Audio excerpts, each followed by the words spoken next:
اعوذ باللہ من الشیطان الرجیم بسم اللہ الرحمن الرحیم۔ السلام علیکم ناظرین، میں ہوں حافظ عمر شاہین اور آپ دیکھ رہے ہیں ہمارا یوٹیوب چینل عمر شاہین آفیشیل۔ تو پیارے ناظرین، آج بھی ہم انشاءاللہ صرف 3 اصول بیان کریں گے اپنے سبق کے اور اپنی بات کو ختم کریں گے۔ ناظرین، آپ سکرین پر دیکھیں ہمارے جو آج کے 3 اصول ہیں وہ کون سے ہیں۔ پہلا اصول ہے کہ پورے قرآن پاک کے اندر کون سے حروف لمبے ہوتے ہیں۔ دوسرا ہمارا اصول ہے کہ نون ساکن سائلنٹ کب ہوتا ہے، مطلب کہ کب نہیں پڑھا جاتا۔ تیسرا ہمارا اصول ہے کہ ساکن اور مشدد حرف سے ابتدا کیسے کی جاتی ہے۔ تو پیارے ناظرین، یہ 3 اصول ہیں اور انشاءاللہ ان کی مختصر اور سمپل سی وضاحت کرتے ہیں اور آپ سے اجازت چاہتے ہیں۔ ہمارا سب سے پہلا جو اصول ہے وہ یہ ہے کہ قرآن پاک کے اندر کون سے حروف لمبے ہوتے ہیں۔ تو پیارے ناظرین، پورے قرآن پاک کے اندر 3 طرح کے حروف لمبے کیے جاتے ہیں۔ نمبر 1 مد والا حرف، نمبر 2 کھڑی حرکات والا حرف، نمبر 3 حروف مدہ والا حرف۔ اب یہ 3 طرح کے حروف ہیں۔ تو ناظرین، اب تھوڑی تھوڑی ان کی وضاحت کرتے جاتے ہیں۔ جس حرف پر مد ہو اس حرف کو سب سے زیادہ لمبا کرتے ہیں۔ سب سے زیادہ کتنا لمبا کرتے ہیں؟ 3 یا 5 الف کے برابر لمبا کرتے ہیں، ٹھیک ہے۔ اب اس صاد کو کتنا لمبا کرنا ہے میں آپ کو پڑھ کے دکھاتا ہوں۔ صاد، اگر آپ بھی اتنا لمبا کر لیں گے تو آپ ایک اچھی مقدار میں لمبا کر لیں گے انشاءاللہ۔ اور دوسرا حرف ہے کھڑی حرکات والا حرف۔ اب کھڑی حرکات کی وضاحت بھی میں پہلے بھی کر چکا ہوں، پھر بتا دیتا ہوں۔ کھڑی زبر، کھڑی زیر اور الٹا پیش، ان تینوں چیزوں کو کھڑی حرکات کہتے ہیں، ٹھیک ہے ناظرین۔ تو جب یہ کسی حرف پر آ جائیں تو اس حرف کو 1 الف کے برابر لمبا کرتے ہیں۔ اب آپ مثال دیکھیں، میں تینوں طرح پڑھوں گا اور آپ نے دیکھنا ہے کہ میں 1 الف کے برابر کتنا لمبا کرتا ہوں۔ با، بو، بی۔ تو ناظرین 1 الف کے برابر اتنا لمبا کیا جاتا ہے، ٹھیک ہے ناظرین۔ اب ہمارا تیسرا حرف ہے حروف مدہ والا حرف۔ تو ناظرین اس کی وضاحت بھی میں پہلے کر چکا ہوں۔ حروف مدہ 3 ہے، الف، واو، یا، ٹھیک ہے۔ اب ان تینوں کی الگ الگ تعریف ہے، الگ الگ پہچان ہے، ٹھیک ہے ناظرین۔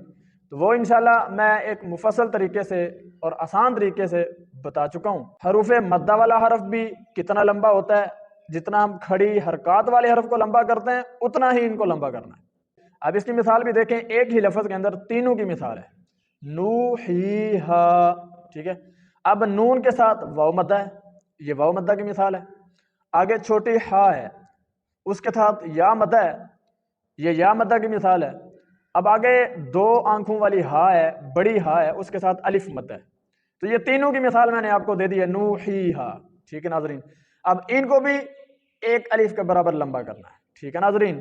تو میں نے 3 حروف بتائے ہیں پورے قرآن پاک کے اندر۔ تو ناظرین ان تینوں صورتوں کے علاوہ، ان 3 طرح کے حروف کے علاوہ کوئی بھی حرف لمبا نہیں کیا جاتا۔ تو اگر ہم ان تینوں کے علاوہ کسی اور حرف کو لمبا کریں گے تو ناظرین ہم غلطی کریں گے۔ تو میں نے کون سے 3 حرف بتائے ہیں؟ مد والا حرف جس کو سب سے زیادہ لمبا کرتے ہیں، کھڑی حرکات والا حرف اور حروف مدہ والا حرف۔ ان دونوں کو تھوڑا لمبا کرتے ہیں اور مد والے حرف کو زیادہ لمبا کرتے ہیں۔ دوسرا ہمارا اصول ہے نون ساکن سائلنٹ کب ہوتا ہے۔ تو ناظرین نون ساکن 2 طرح کا ہوتا ہے، ایک نون ساکن اور ایک نون تنوین، ٹھیک ہے۔ نون ساکن اور نون تنوین کی وضاحت میں پہلے اس بات میں کر چکا ہوں، ٹھیک ہے ناظرین۔ تو نون ساکن کون سا ہوتا ہے؟ جس نون پر جزم ہو وہ نون ساکن ہوتا ہے، ٹھیک ہے۔ تنوین 3 طرح کی ہوتی ہے، 2 زبر، 2 زیر، 2 پیش کو تنوین کہتے ہیں۔ تو اب میں 2 مثالیں دیتا ہوں آپ کو، مثالیں تو بہت ہیں، آپ کو سمجھانے کے لیے صرف 2 مثالیں دیتا ہوں۔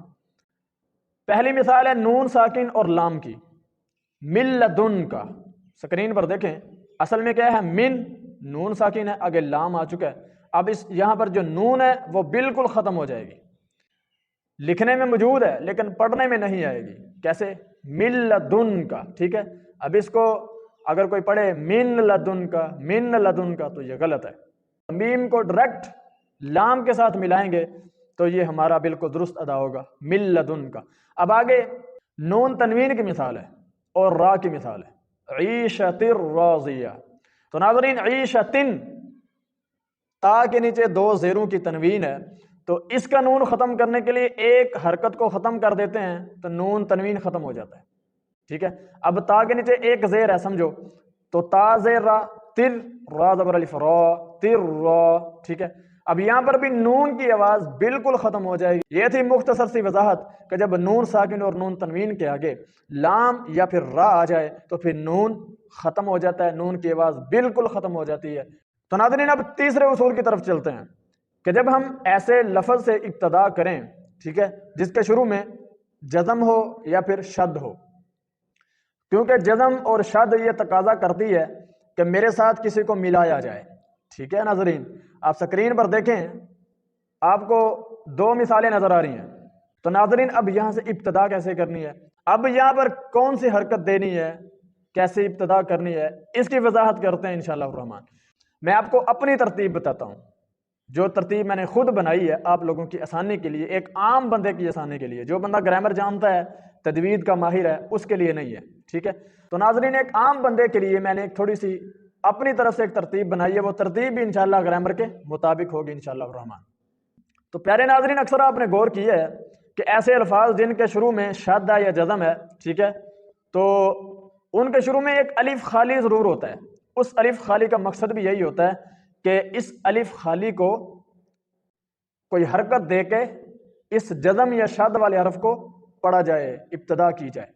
اب جو میں نے آپ کو دو مثالیں دی ہیں، ان دونوں کے شروع میں الف خالی ضرور ہے، تو اب اس الف خالی کو کون سی حرکت دینی ہے، ٹھیک ہے ناظرین، زبر کب دینی ہے، زیر کب دینی ہے اور پیش کب دینی ہے، یہ آپ کو میں بتاتا ہوں آسان الفاظ میں۔ ناظرین زبر کب دینی ہے، تو پیارے ناظرین اگر ہم جس لفظ سے شروع کر رہے ہیں اس کے شروع میں الف لام ہے، تو پھر ہم اس الف کو جو شروع میں خالی الف ہے اس کو زبر لگا کر پڑھیں گے، جیسے الذین، ٹھیک ہے، اور الذی، اس طرح کی مثالیں قرآن پاک میں استعمال ہوتی ہیں جن کے شروع میں الف خالی ہے لیکن کوئی اعراب، کوئی حرکت نہیں لگی، ٹھیک ہے، الذی، الذین، النجم، ٹھیک ہے، الناری وغیرہ، ٹھیک ہے ناظرین۔ تو آپ نے دیکھ لیا کہ زبر کب لگانی ہے، جب شروع میں الف لام ہوگا تب ہم اس الف خالی پر زبر لگا کر پڑھیں گے، ٹھیک ہے ناظرین۔ اب زیر کب لگانی ہے، جب لفظ کے درمیان میں ایک یا دو زیریں ہوں، ایک یا دو زیریں ہوں تو پھر آپ نے شروع والے الف کے نیچے زیر لگا کر پڑھنا ہے، کیسے، اتبعوا، ارجعی، استکبارا وغیرہ وغیرہ، اس طرح کی مثالیں آپ کو قرآن پاک کے اندر ملیں گی۔ اتبعوا یہ سورہ یاسین کا لفظ ہے، ٹھیک ہے۔ اب یہاں پر لوگ غلطی کرتے ہیں، کوئی اتبعوا پڑھتا ہے، کوئی اتبعوا پڑھتا ہے، کوئی اتبعوا پڑھتا ہے، لیکن ناظرین صحیح اصول کیا ہے کہ آپ نے یہ دیکھنا ہے کہ درمیان میں ایک زیر ہے یا پھر دو زیریں ہیں تو آپ نے شروع والے الف کو زیر لگا کر پڑھ دینا ہے، کیسے، اتبعوا۔ اور اسی طرح دوسری مثال ہے ارجعی، ٹھیک ہے، ارجعی کے اندر بھی دیکھ رہے ہیں، ارجعی کے اندر دو زیریں ہیں، ایک جیم کے نیچے ہے، ایک عین کے نیچے ہے، ٹھیک ہے پیارے ناظرین۔ تو پیارے ناظرین پیش کب دینی ہے، پیش اس وقت دینی ہے، اس وقت بھی آپ نے اس لفظ کے درمیان میں دیکھنا ہے، اگر ایک یا دو پیشیں ہیں تو آپ نے اس خالی الف کو پیش لگا دینی ہے۔ اب اس کی مثال مجھے صرف ایک ہی ملی ہے ڈھونڈنے کے باوجود، شاید اور بھی ہوگی جو مجھے نظر نہیں آئی، ٹھیک ہے، وہ مثال ہے سورہ قاف کی، ادخلوہا، ٹھیک ہے۔ اب ادخلو کے شروع میں جو الف خالی ہے قرآن پاک کے اندر، اس الف پر کوئی حرکت نہیں ہے، ٹھیک ہے، یہ خالی ہے۔ اب اس کو کیا اعراب دینا ہے، اس کو کیا حرکت دینی ہے، ادخلو کے اندر خا کے اوپر بھی پیش ہے اور لام کے اوپر بھی پیش ہے، اس کے شروع میں جو الف ہے اس کو ہم پیش لگا کر پڑھیں گے، کیسے، ادخلوہا، ٹھیک ہے۔ جس کو اصول کا نہیں پتا یا تو وہ ادخلو پڑھ لے گا یا ادخلو پڑھ لے گا، ٹھیک ہے ناظرین، یا بیچارہ تھوڑا سا تکلف کر کے پچھلی آیت کو ساتھ ملا لے گا، ٹھیک ہے۔ تو ناظرین یہ سمپل سا میں نے اصول بتا دی ہے۔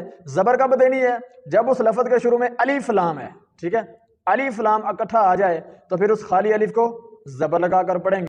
اگر اس لفظ کے درمیان میں ایک یا دو زیریں ہیں تو ناظرین پھر اس الف خالی کے نیچے زیر لگا کر پڑھیں گے، ٹھیک ہے۔ اگر درمیان میں ایک یا دو پیشیں ہیں تو پھر ہم شروع والے الف کو پیش لگا کر پڑھیں گے۔ زبر کی مثال ہے الذی، الذین، النجم، الناری وغیرہ وغیرہ۔ اور دوسری زیروں کی مثال کیا ہے، زیر کب دینی ہے، اس کی مثالیں آپ سکرین پر بھی دیکھ سکتے ہیں، اتبعوا، ارجعی، استکبارا وغیرہ وغیرہ۔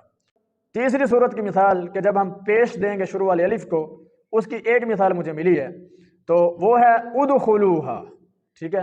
تو ناظرین میں ایک مرتبہ دہرا دیتا ہوں تاکہ آپ کو اچھی طرح سمجھ آ جائے اور آپ کو پکا ہو جائے۔ ہم نے 3 اصول پڑھے ہیں آج کے سبق کے اندر۔ پہلا اصول ہم نے پڑھا ہے کہ پورے قرآن پاک کے اندر کون سے حروف لمبے ہوتے ہیں۔ میں نے بتایا کہ 3 طرح کے حروف لمبے ہوتے ہیں۔ نمبر 1 مد والا حرف جو سب سے زیادہ لمبا ہوتا ہے، نمبر 2 کھڑی حرکات والا حرف، نمبر 3 حروف مدہ والا حرف، ٹھیک ہے۔ اب دوسرا میں نے اصول بتایا کہ نون ساکن سائلنٹ کب ہوتا ہے۔ نون ساکن اور نون تنوین اس وقت سائلنٹ ہوتے ہیں، اس وقت نہیں پڑھے جاتے جب ان کے آگے لام یا پھر را آ جائے، ٹھیک ہے ناظرین۔ اور تیسرا اصول میں نے بتایا ہے کہ ایسے لفظ سے ابتدا کیسے کی جائے جس کے شروع میں جزم ہے یا پھر شد ہے، کیونکہ شد تقاضا کرتی ہے، جزم تقاضا کرتی ہے کہ میرے ساتھ پیچھے سے کوئی لفظ ملایا جائے، ٹھیک ہے ناظرین۔ تو ایسی مثالوں کے شروع میں الف خالی ضرور ہوتا ہے جو اس مقصد کے لیے ہوتا ہے تاکہ اس کو استعمال کیا جائے۔ جب ہم شروع کریں تو اس پر کوئی اعراب لگا کر، اس پر کوئی حرکت لگا کے اس جزم یا شاد والے حرف کو پڑھا جائے، ٹھیک ہے ناظرین۔ اب اس کے میں نے 3 صورتیں بتائی ہیں، زبر کب دینی ہے، زیر کب دینی ہے، پیش کب دینی ہے۔ تو ناظرین زبر اس وقت دینی ہے جب اس لفظ کے شروع میں الف لام ہو، ٹھیک ہے، اور زیر اس وقت دینی ہے جب لفظ کے درمیان میں 1 یا 2 زیریں ہوں، ٹھیک ہے۔ پیش اس وقت دینی ہے جب لفظ کے درمیان میں 1 یا 2 پیشیں ہوں، ٹھیک ہے۔ مثالیں بھی میں نے آپ کو دے کر سمجھا دی ہے۔ تو ناظرین مجھے امید ہے کہ ماشاءاللہ آپ کو آج کا سبق بھی انشاءاللہ پسند آیا ہوگا، سمجھ بھی آیا ہوگا۔ تو ناظرین ان باتوں کو سیکھیں، اپنے بچوں کو بھی سکھائیں اور آگے اپنی فیملی میں اپنے دوستوں کو شیئر کریں تاکہ ہمارے فائدے کے ساتھ ساتھ آپ کا بھی فائدہ ہو اور آپ کے لیے صدقہ جاریہ بھی بنے۔ تو پیارے ناظرین یہ جو سبق ہم نے آپ کے سامنے پیش کیا ہے یہ ہمارے اس کورس کا آخری سبق تھا۔ یہ اللہ کی رحمت اور فضل تھا کہ جس نے اپنی رحمت اور فضل سے ہمیں آپ کے سامنے اپنے کلام کے متعلق کچھ سکھانے کی توفیق عطا فرمائی تھی۔ تو ناظرین اللہ کی رحمت اور اس کے فضل کے بغیر کوئی اچھا کام نہیں ہوتا۔ اللہ سے دعا بھی کرتے ہیں کہ آئندہ بھی انشاءاللہ آپ کو سکھاتے رہیں اور آپ لوگوں کو فائدہ ہوتا رہے۔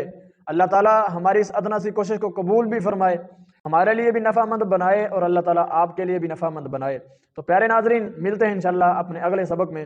اگلے سبق کے اندر انشاءاللہ الرحمن ہم اپنے اس شارٹ کورس کا ایک مختصر سا خلاصہ پیش کریں گے جو انشاءاللہ بہت اہم ہوگا۔ تو اللہ تعالیٰ آپ کو خوش رکھے، آباد رکھے، شاد رکھے۔ السلام علیکم ورحمۃ اللہ وبرکاتہ۔